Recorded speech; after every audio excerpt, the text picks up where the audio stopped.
Bonjour à tous, bienvenue sur le podcast de la Voix de la Vente, le podcast qui vous donne envie de mieux vendre en moins de 5 minutes. Aujourd'hui, je vous emmène assister à un entretien d'embauche. Je suis avec mon chef à l'époque où je vendais des commodités pour l'industrie de la nutrition animale. Nous recevons un candidat qui nous a été chaudement recommandé par les ressources humaines et par le chef de mon chef. Le gars a un très beau CV pour le poste.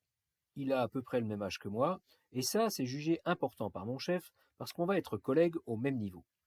Travailler chez nous l'arrange personnellement parce que ça le rapproche de chez lui, et il gagnera 2 heures chaque jour avec ses allers-retours bureau-maison, et ça aussi c'est jugé important par mon chef parce qu'il sait ce que c'est que de se taper 3 heures aller-retour chaque jour quand il n'y a ni grève ni accident de la route.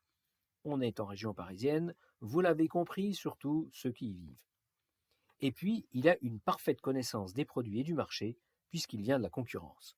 Ça a été jugé important par le gars des RH et par le chef de mon chef.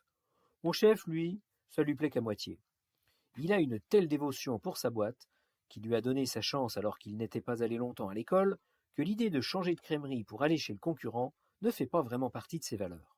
Mais bon, on lui a demandé de rencontrer ce gars, il s'exécute en bon soldat et va l'interroger de façon professionnelle. En fait, le seul truc qui l'intéresse en le rencontrant, c'est de savoir ce qu'il a dans le ventre. Et dans le genre vieille barbe perspicace à qui on ne la raconte pas, mon chef de l'époque, il se pose là. Le candidat arrive au rendez-vous à l'heure. Il est très souriant, sauf quand mon chef lui écrase la main pour lui dire bonjour. Il adore faire ça. Moi, il m'a jamais eu. J'ai la technique. Je plie ma paume en rapprochant mon index de l'auriculaire, indolore.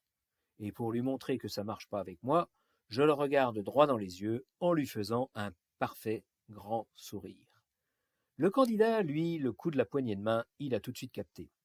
Il vient de comprendre qu'il n'est plus avec la RH ou le big boss.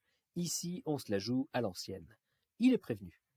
En fait, l'entretien se passe très bien. Le gars est à l'aise, il s'exprime bien, il a de l'humour, et ça, je sais que ça plaît à mon chef. La conversation tourne autour de la vie, des valeurs, et bien sûr de la vente. Le gars répond super bien, et on sent qu'il adore la vente. On passe un bon moment. Bref, tout roule et on s'approche de la fin de l'entretien. Mon chef lui demande ce qui le motive à nous rejoindre.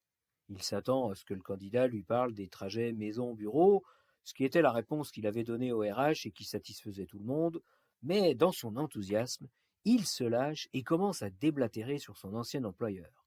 Et tout y passe. La qualité des produits, les délais, le management trop germanique, la lenteur dans la prise de décision. Je vois le visage de mon chef se transformer. Mais enfin, je ne comprends pas. Vous êtes resté plus de 5 ans dans cette entreprise. Ça doit quand même pas être aussi terrible. Et là, au lieu d'essayer de choper la perche qui lui est tendue, il continue à s'enfoncer. Mon chef met fin au naufrage en se levant et en lui disant: Vous voyez cette porte que vous avez franchie pour entrer dans mon bureau il y a 1 heure?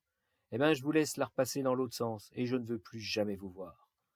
Après renseignement pris sur ce gars auprès des clients sur le marché par la suite, je m'étais rendu compte qu'il était parfaitement réglo.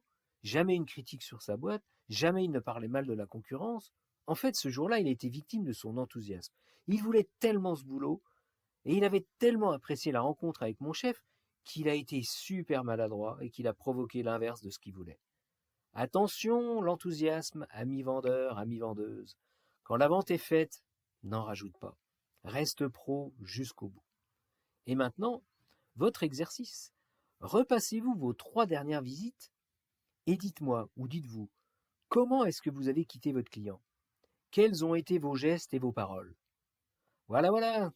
Sur ces belles paroles, justement, je vous laisse et je vous dis à jeudi prochain.